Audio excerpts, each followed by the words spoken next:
This is day 4 of the March 91 7-day retreat at Springwater.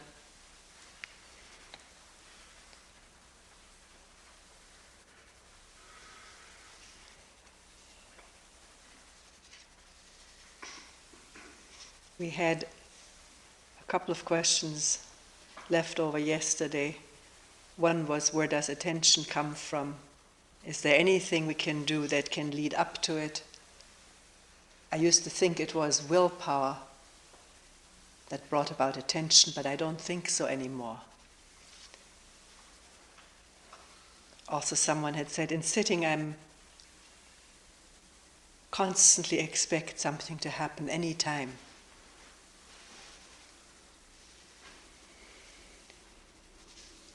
But nothing happens except for an occasional insight.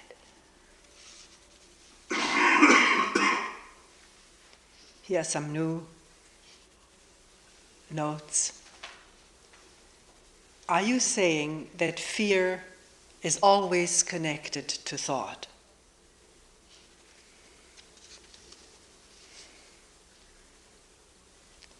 In thinking, is there a thinker who is thinking those thoughts? It certainly feels that way.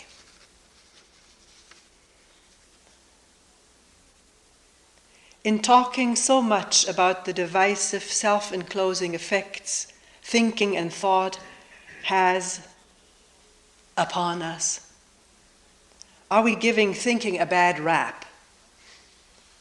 For the sake of someone who doesn't understand English, American, bad rap, I believe, means a bad name, giving it a bad reputation. Does this create the idea that we shouldn't think or be in conflict with the process of thinking and push it aside?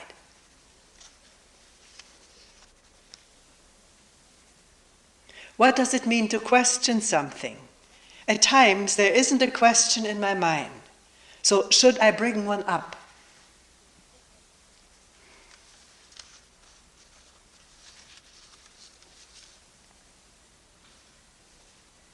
Is there any just war?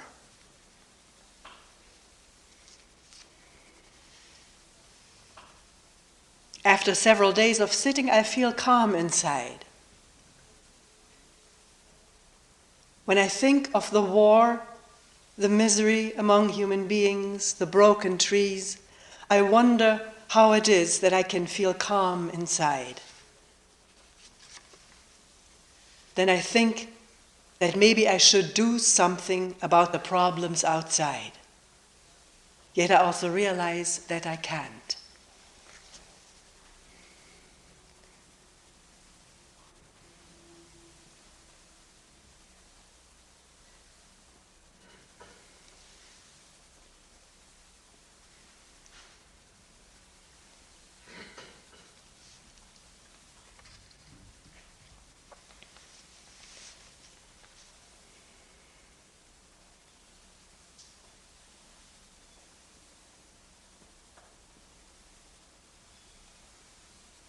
Maybe we'll talk with the question about questioning.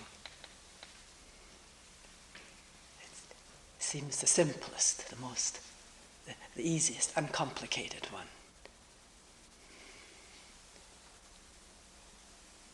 If one is sitting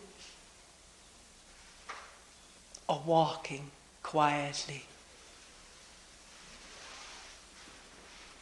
and the question isn't in the mind, the thought does come up, doesn't it? Hearing so much about questioning everything, the thought comes up, am I doing all right? Shouldn't I question something? But there's a question coming up.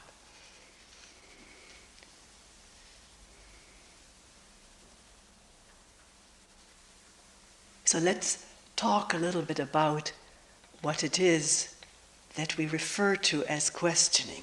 It can have many different meanings.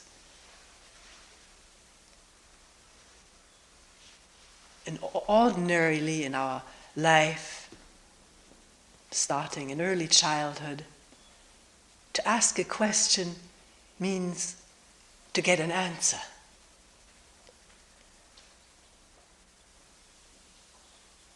If I ask a question, I don't get an answer. I may either get impatient or irritated, may repeat the question. The person that says, I don't know the answer, I may go to someone else, look it up, go to somebody who I think knows.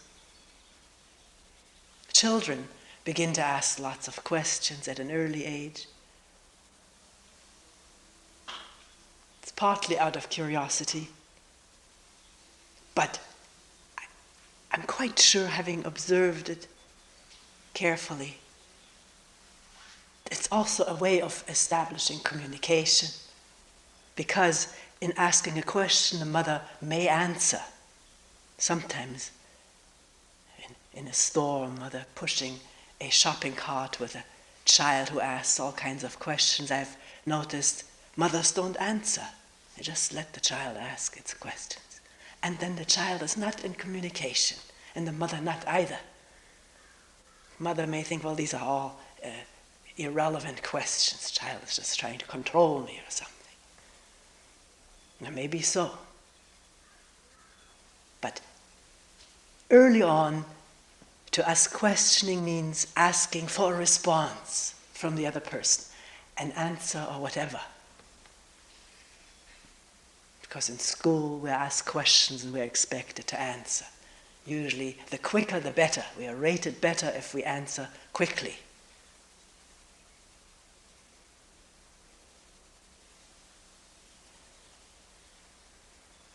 In going to a spiritual training center, particularly in the Zen tradition,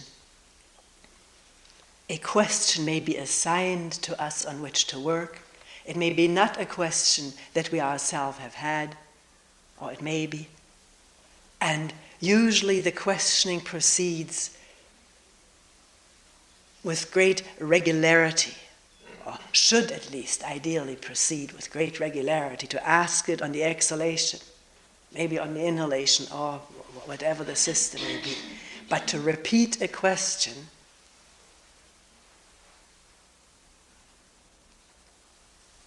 is spiritual, can be a spiritual practice. And not to look for an answer in the mind, but to repeat the question, to become that question. It can become very automatic, very mechanical.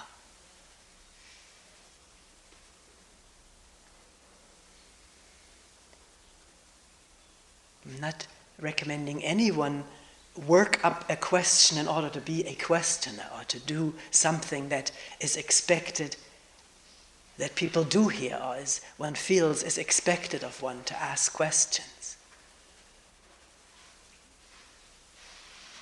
We do raise a lot of questions, and maybe one or the other question will grab one, or something may come up on its own. But then it's not recommended that this question be made into a so-called spiritual practice, meaning to repeat it with willpower on the exhalation, or to put it in a certain place in the body, in the belly, or in between the eyes, or on the tip of the nose, or wherever. If a question comes up and one has no answer for it, what is the meaning of life? Or who am I? Or why do I have to die? What is dying?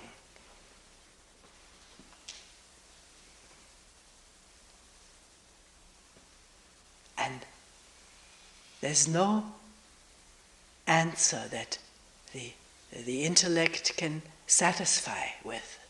One may have had that question for a long time and has thought plentifully about it intellectually or philosophically, but it has not given rest to that question. But the question is still alive. What am I? Is there a thinker? Then to allow that question to be there, to operate on its own, as it were, not to repeat it, not to strain the intellect to satisfy it, but to listen inwardly, outwardly, openly in the light of this question, or in the wondering that the question provokes within one. Wondering about something, but then quietly listening to what may come up. Nothing may come up, but the question remains alive. If it is a deep question, or a question that is really of concern, it gnaws in one, it haunts one, then maybe in our daily moment-to-moment living, the way we respond, we think, or react will at times come very clearly into the mind, into awareness, and have something to do with that question. I wonder what I am, and I notice how I've just reacted, how I have reacted in terms of how I want to be seen, how I want to be liked, how I don't want to be treated. What am I? I've just asked for a whole week. The question has been alive. Is that what I am? Responses, reactions, from image, from memory. That is another question. Is that what I am? Maybe the question, is that all I am? Images, memories, and the responses that come from it. And when we find maybe consumed by desire for something, is that what I am? Desire, fear? All the question may come up, what is desire? I notice all the time I'm desiring something. I want something. What is it really? Not just to go with whatever moves us, pushes and pulls us, but to wonder about it in terms of what I am, because I want to find out. So if I want to find out about this movement of wanting all the time something, can I pay some attention to it? Because I want to find out about it. Give some quiet, intimate attention to it. I imagine something and see myself having that, being with that, owning that, and then the whole body moving with this movement we call desire, to get it, to get there, to be there, to become that. And the resourcefulness of the mind and body to find ways to get what one wants, what one has imagined or thought about, and given great value. So, that is one way of questioning. Not repeating it, not looking for an immediate answer, but letting the question operate day in and day out, maybe through the night. Sometimes dreams come up to us, which one recognizes have to do something with this question.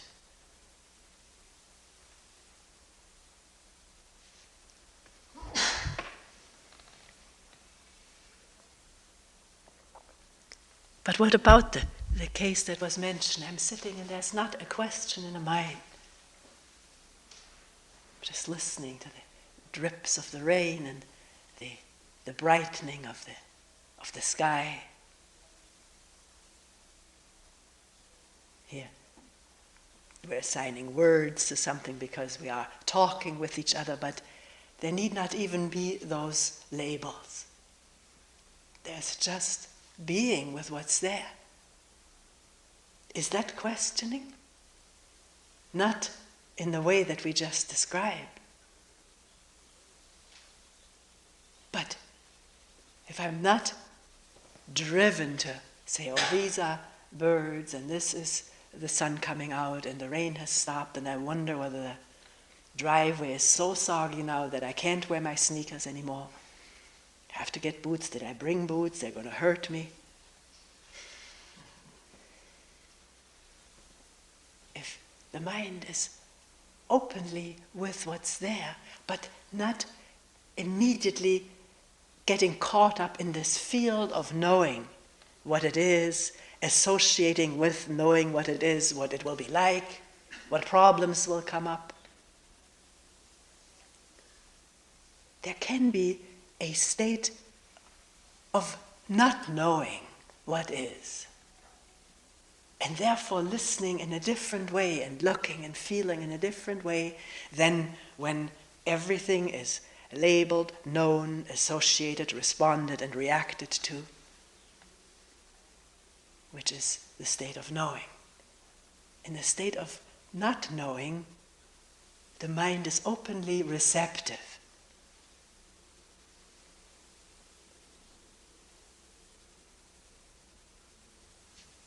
You could say, if you want to bring it under one hat, it's a state of questioning what everything is, just simply through not knowing what anything is. So a state of, what is this? But it doesn't have to be verbalized. It's a state of being, of listening, innocently, childlike.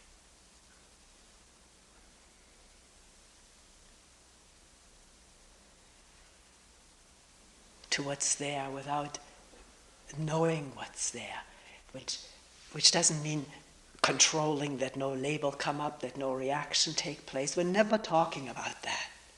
If a label comes up, to take note of that and see what happens.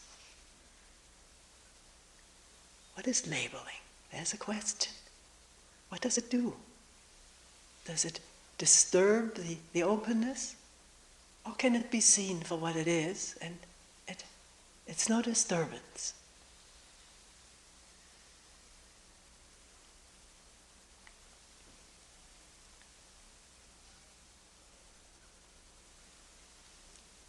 Something may come up that disturbs us, a feeling of irritation about remembering something that happened or what somebody is doing, or walking noisily or whatever. Can one wonder about this whole disturbance and watch it? Watch what sets off the irritation? One can ask, why am I getting so disturbed? And maybe the first answer will be, well, I don't know. I'm just getting disturbed. But one can ask again, why? Is it because of such and such? Or because of this and that? And then, because one has asked, then to listen. Yeah, is this so? We do this in meetings. Somebody will bring something up, ask me about it, and I may ask a question. The person may say, no, that's not it. And then maybe we'll ask another question. Is that it? And one can do that with oneself. Is it this? Is it that?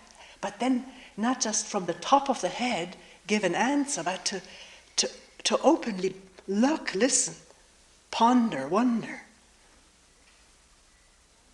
And something will come up or nothing will come up.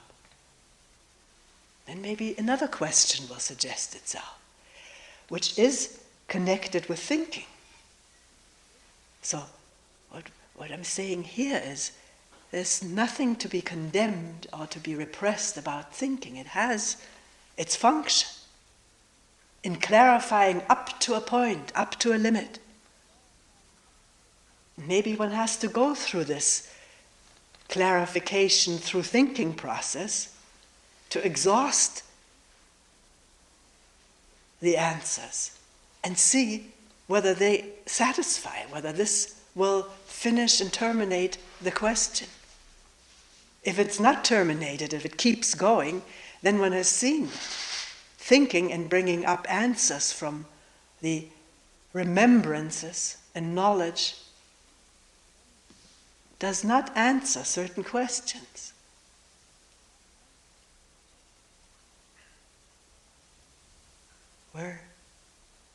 Where do I come from? Where does attention come from?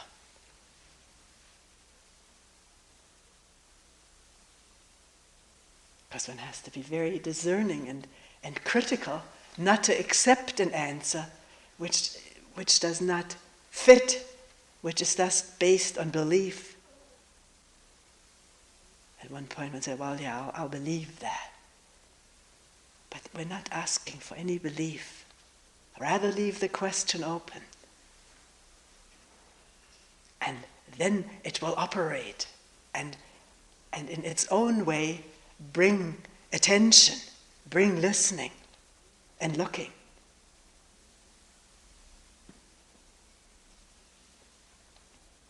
So, are we giving thinking a bad rap?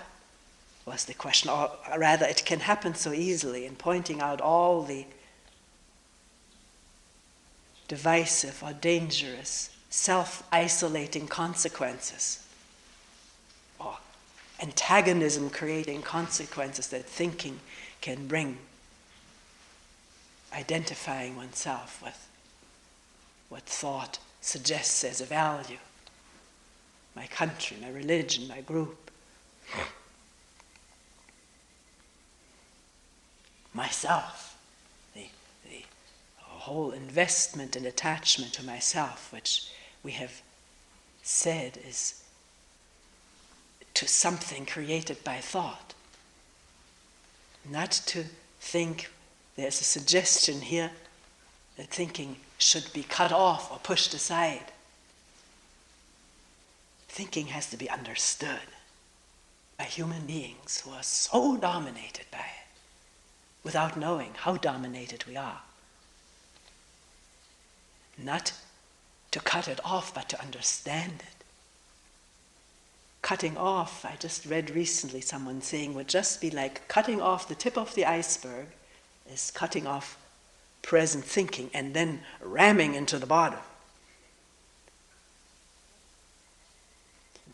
To take the tip of the iceberg as something to be explored in depth, the nature and works and effects of thinking and thought. Thought is what we have thought about in the past.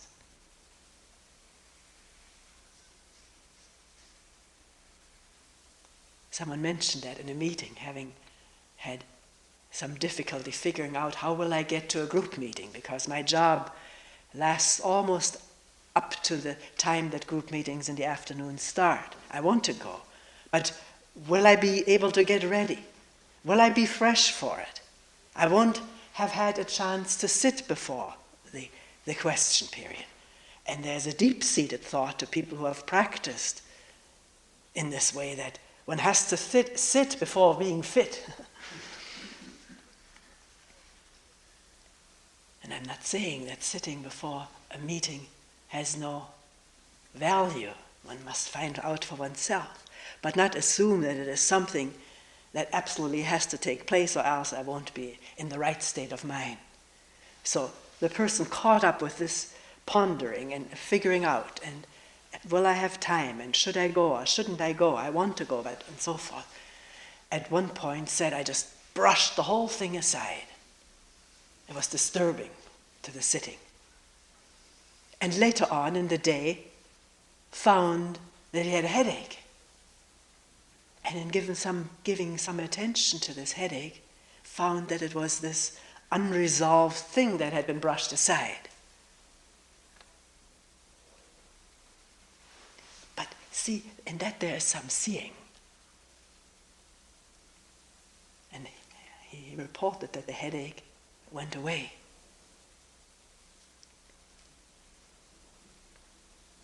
Seeing that one has brushed away something and that has a connection with now conflict expressing itself as a headache.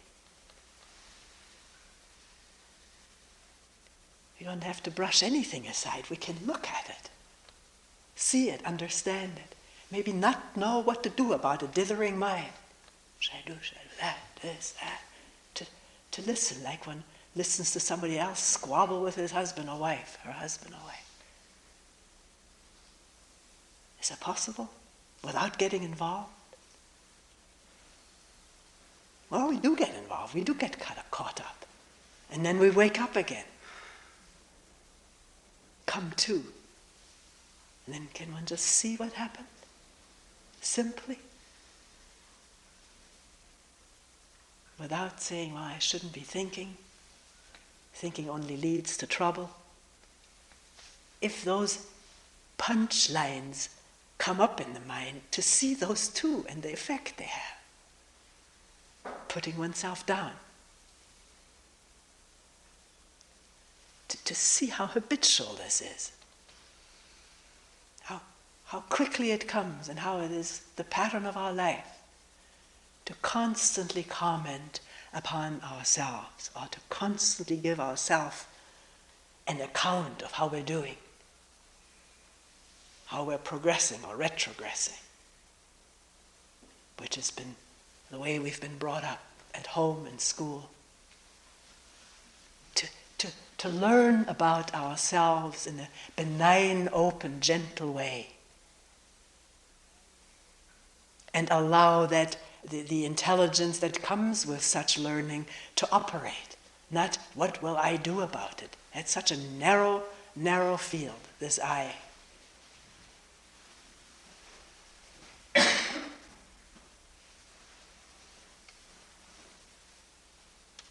May not be seen as such, but somebody says it, so wonder about it if you don't see it that way. And find out for oneself. Is it narrow? Narrow is in comparison to something wide and spacious.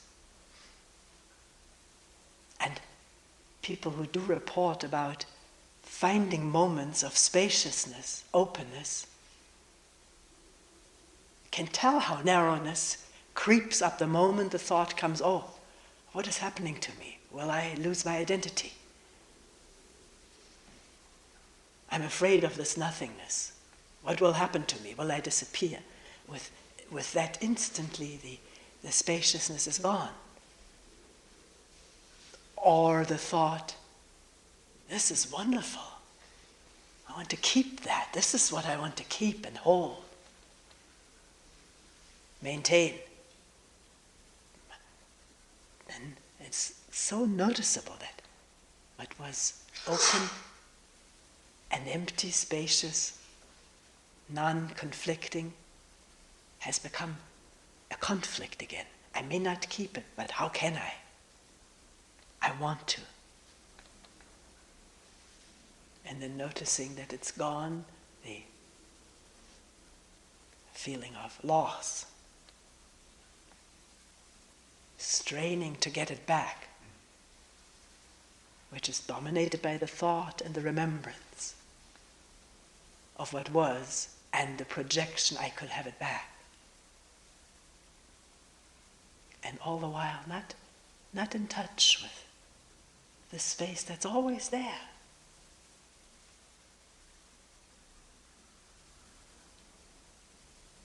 At times full of birds and peepers and airplanes, rustling tree branches, people breathing, sighing. And at times very quiet.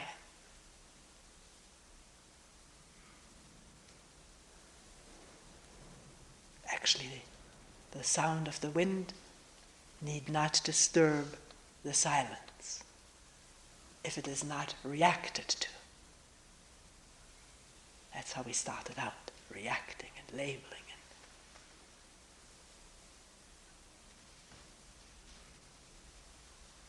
And with that, losing or sidestepping, as it were, what is there.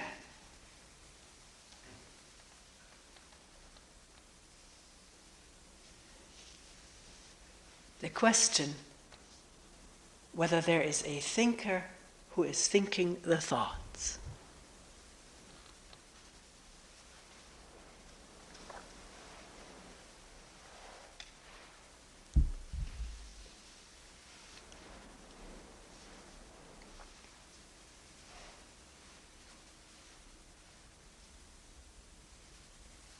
We've always been told that. We've been commanded to think.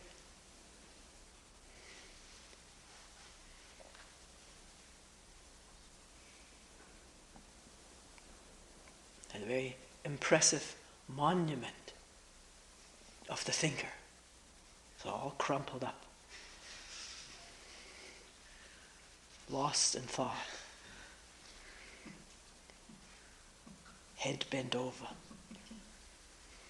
trying to figure it all out. It's a beautiful monument, very expressive.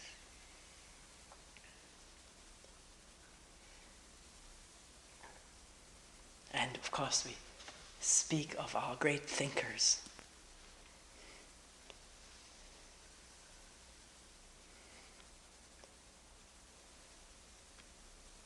Have an admiration and awe for them. Great thinker like Einstein.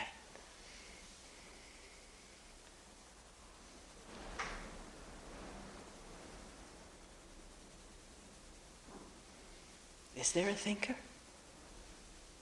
We can question it.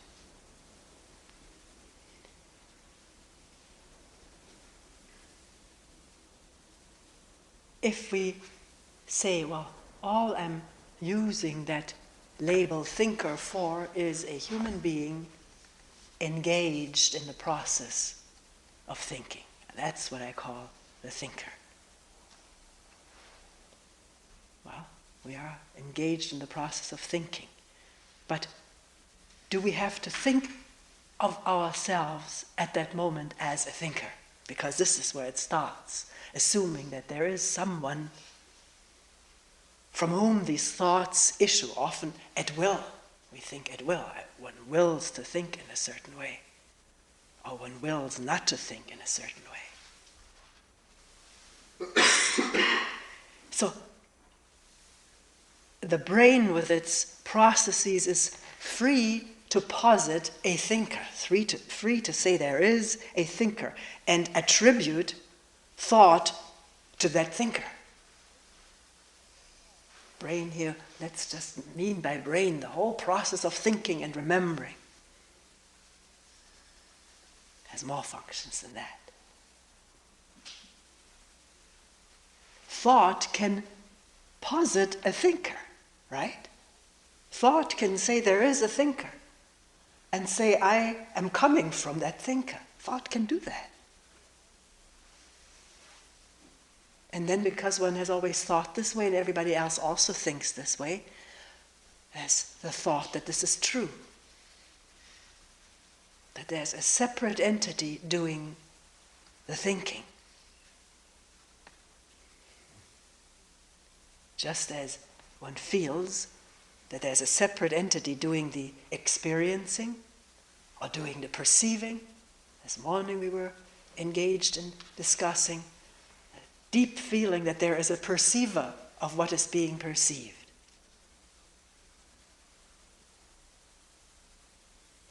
And thought says there is a perceiver, there is an experiencer. We put it that way. Thought puts it this way. And then believes that this is so.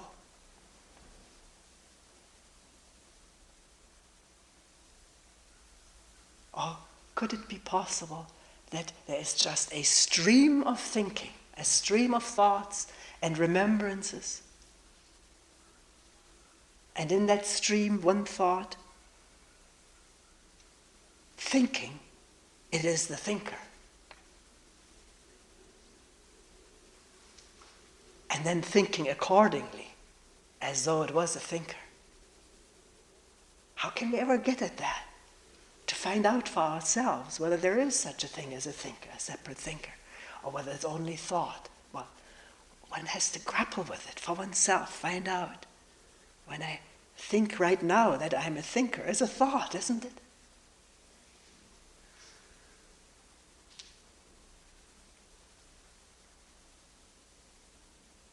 If I were to want to provoke a thought right now, we can say, well, let's just think about the broken woods where the road comes up after the creek to the right side.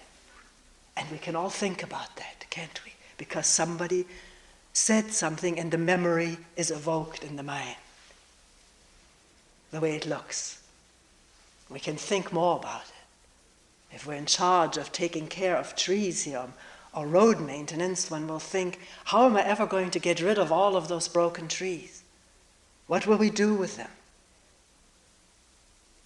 Can we burn them? And thought continues.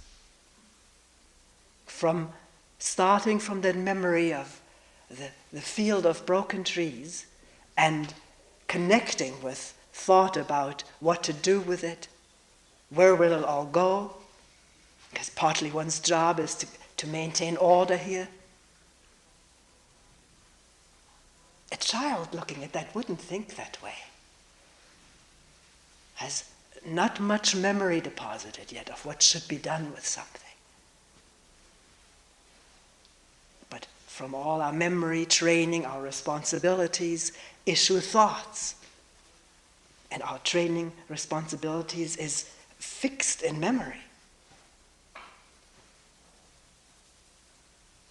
And thought issues constantly from such simple and very complex and intertwining memories. Plus, of course, the ability to project where will we put all this? How will it look? The brain can imagine all of that. And one may not want it to look this way because for other reasons which also come out of memory. One remembers the beauty of the road without all these wood piles there. I'm not being critical of the wood pile. It's nice to see the wood stacked.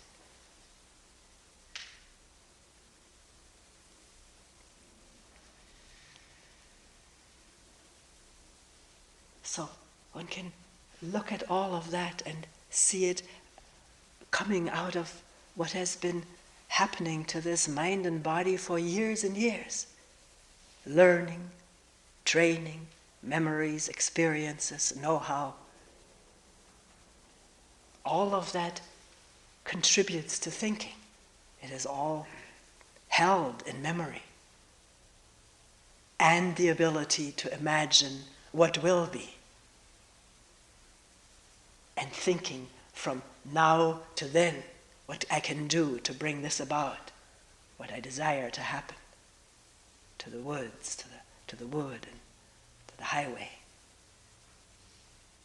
I don't need to posit a thinker at all. It's just a free moving of thought and memory. Or maybe not so free. Because most of the time our memory works very compulsively, mechanically.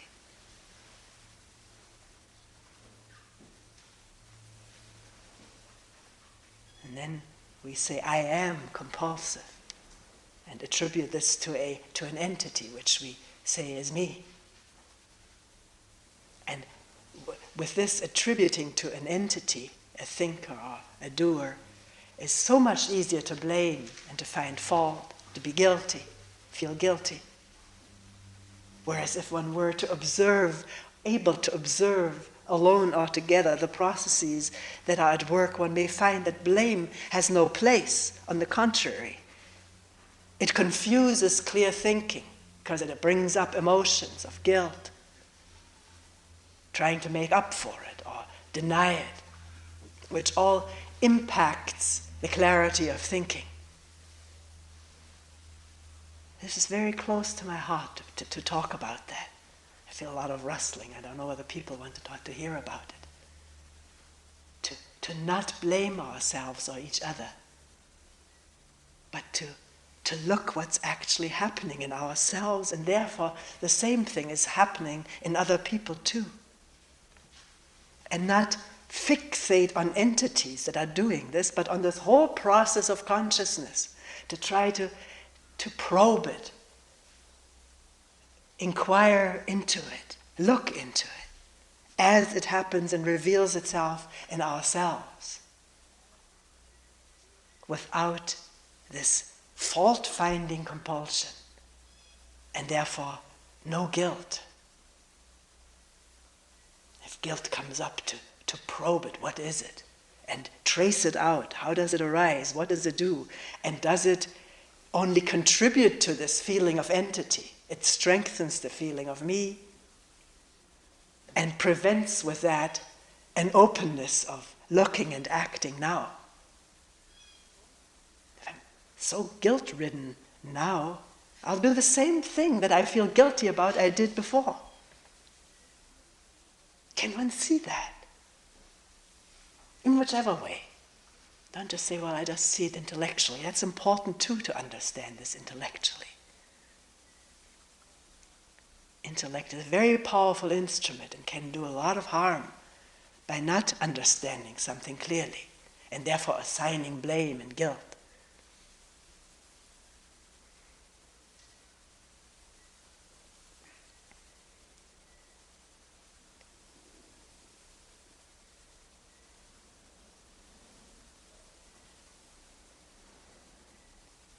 The question came up in a group, where does attention come from?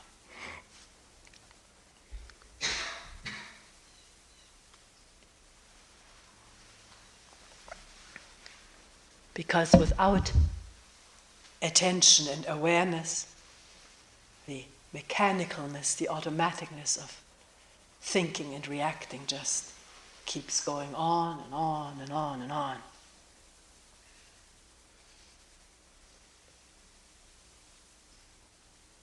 So where does this amazing capacity, can we call it, a phenomenon of awareness come from? To see automaticness in one's reaction. And not just automatically condemn it, but to see that too, coming up and not allowing it to take place, the seeing. Where does it come from? And the person asked, is there something one can do that will lead up to becoming more and more attentive or aware?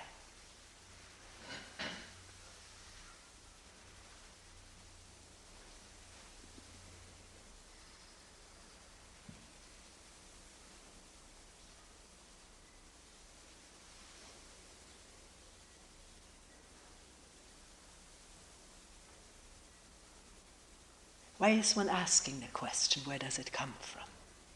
Why are we asking it? Why do we want to know? Is it that because we feel that if we knew where it came from, we could do something to get it more often, or to hold on to it? That's part of the thinking process, to solve problems, the problem of inattention, solved by finding out where it comes from and then finding a mechanism to keep it going. One can try that, and it's being tried.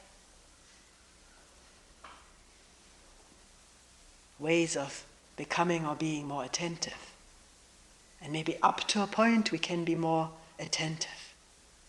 But we're talking not about a partial attention, but an attention that will throw light without judgment.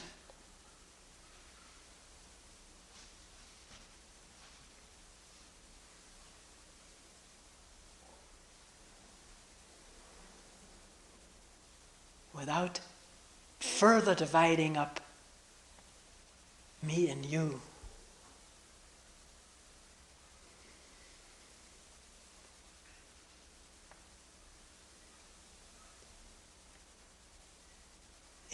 In the meeting we had,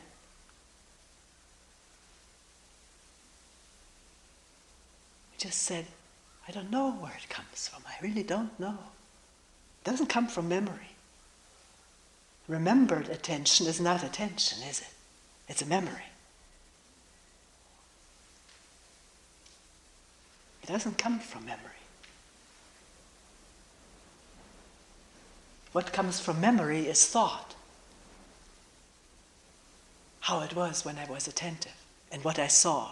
And often such memories can be helpful. Maybe one had insight that thought is not everything, that there's something undivided which is not thought, and now has become a memory, maybe a helpful memory, to just not become so cynical that all there is the way we are right now. And yet, memory is not attention. Attention does not come from that.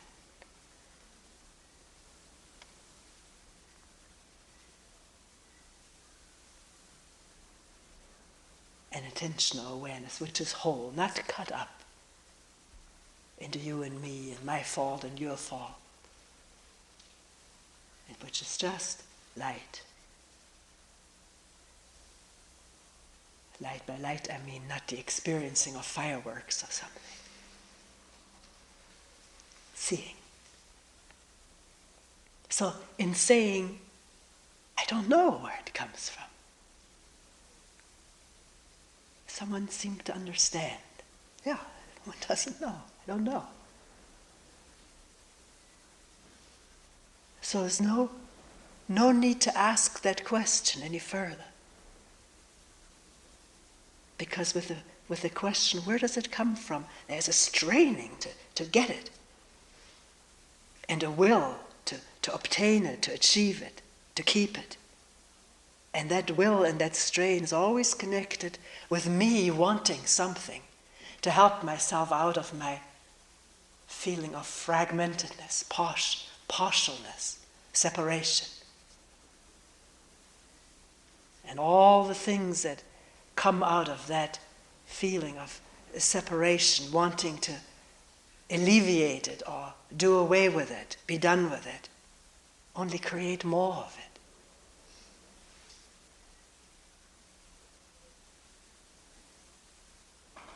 Imagining a state of constant awareness and striving for that needs will, needs idea, and the energy that goes with that, which is partial. Cut off. So, can one live with not knowing where attention comes from? And not try to grab it? Seek for it? Just listen to what's there now? Not really knowing how to do it either. Not straining for a method, how to listen, because one can hear the wind, can't one? Doesn't need a strain to do it.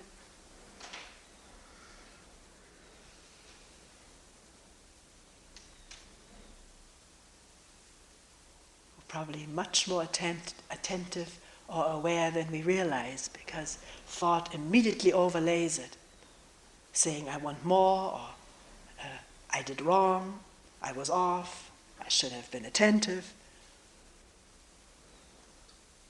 or desire for something coming up, and the moment of attention is buried.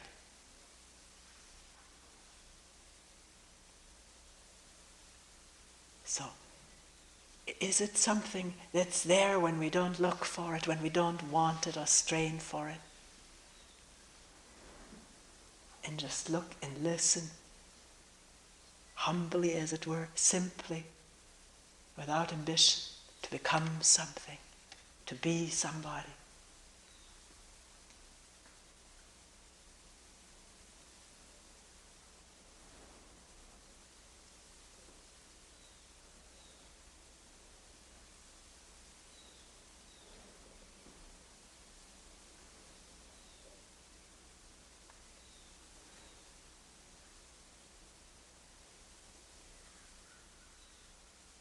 It's always amazing to see little children who still, most of them have such big eyes. Often a new baby one sees and everyone says, look how big the eyes are. Often wondered about this. Why do children's eyes look so big, and as we grow up they become squeezed with tension?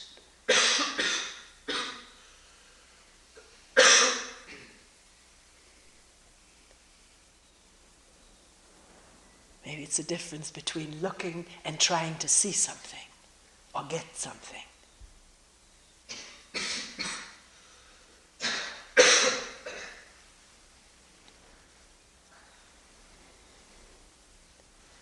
With which we're not saying that a child that sees something doesn't also want to get it.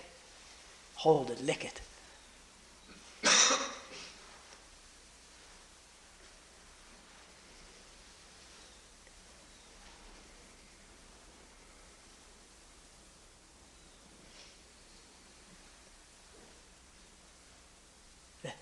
One person in the meeting said, I used to think that willpower was absolutely necessary to get to be attentive, and I don't feel that anymore.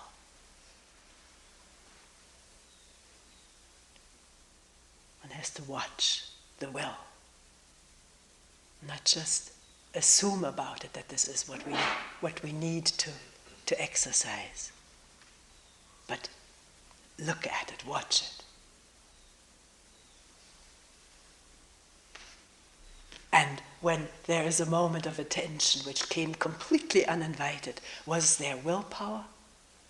Or was it the very absence of all of that which opened up the field?